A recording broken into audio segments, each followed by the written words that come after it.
Hi, this is Matt Steininger with the Longmont Observer.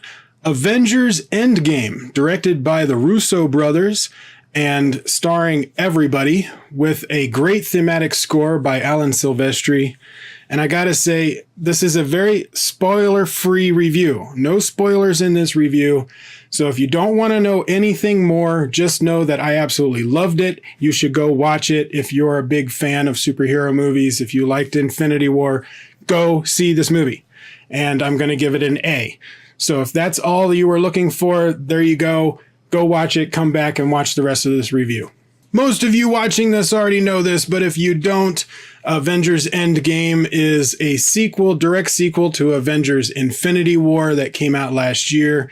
And it is the culmination of what they call Phase 3, a 22-movie, 10-year series with the MCU over at Marvel. I've had some people ask, do I need to see the other movies to watch this one? I would say you at least need to see Infinity War because it is a direct sequel. And a lot of the things that happened in Infinity War set up what's going on in this. It's a part 1 and part 2. So you absolutely need to see Infinity War. However, to get some of the nuances that are going to be going on within the movies, you do need to have seen a good chunk of the other 22 movies. I wouldn't have to say that you have to see all of them, but you would need to at least see the Captain America films, the first 2 Iron Man, and Thor Ragnarok.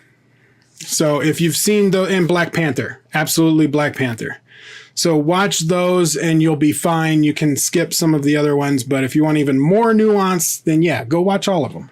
Since this is a spoiler-free review, I will not be getting too heavy into the story. I'm going to be very vague on things, but I do want to talk about some of the technical stuff. So directing-wise, that's really important. The Russo brothers knew exactly what they were doing.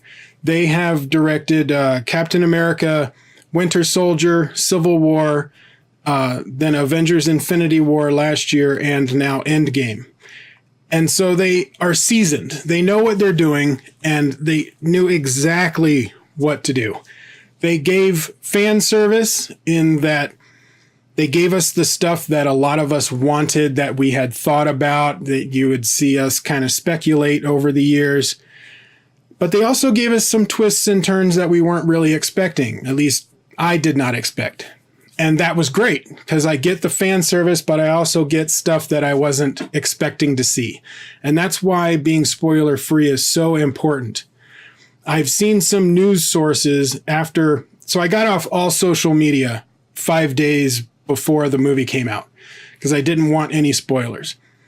And right after seeing the movie, when I got home, I looked at my social media for the first time. And sure enough, there were some major media sites throwing spoilers everywhere.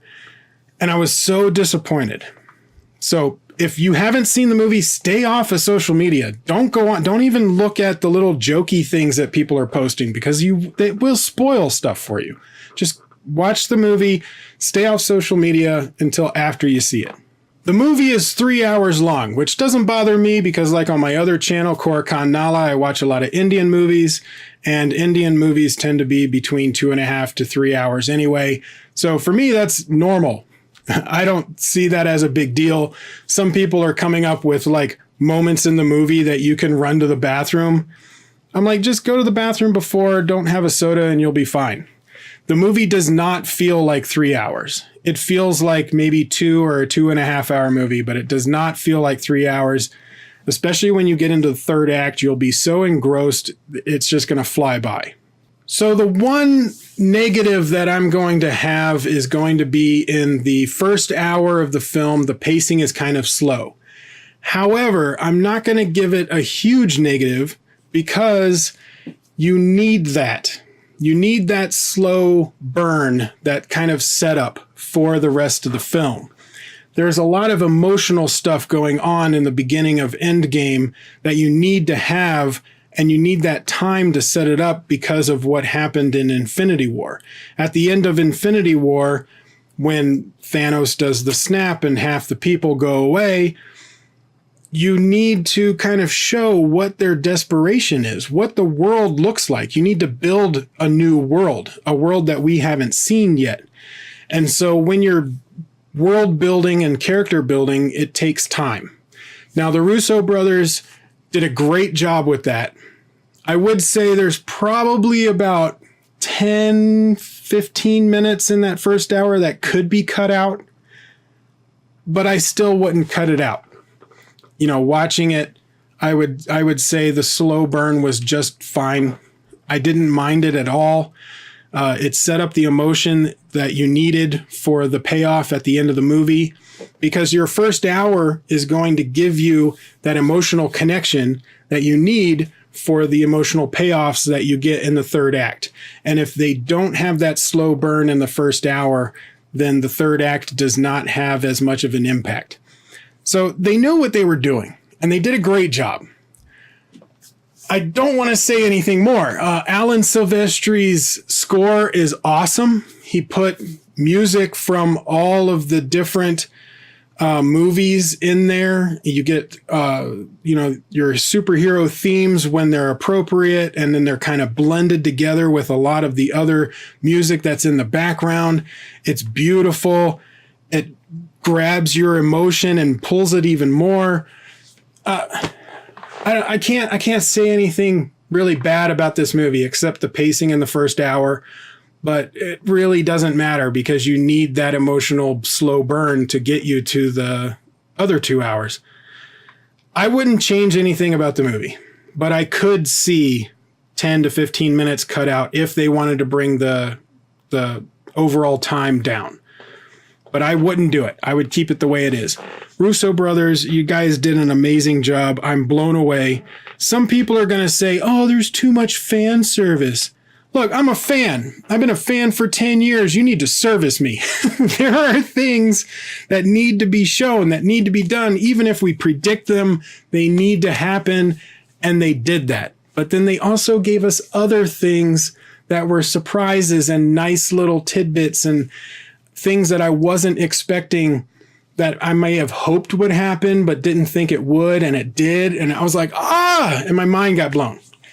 Now I'm, big, strong, burly man. I don't get crying. I don't cry at movies, but I did tear. I did get eye water. I did get eye water for one scene.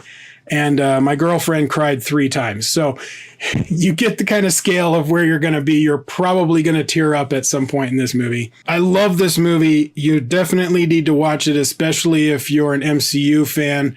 If you're a casual comic book fan and you've seen some of the movies and you're interested, yeah, go watch it. Especially if you saw Infinity War, you're set up enough. You're good. Okay, I'm going to give Avengers Endgame an A. I want to watch it again. I'm ready to go back to the theater, pay to see it another time. I know some people that have seen it like 3 times this weekend already alone. It's going to be massive. I hope it beats Titanic with that being the highest grossing movie ever. That is my ultimate goal. I would love to see it beat Titanic.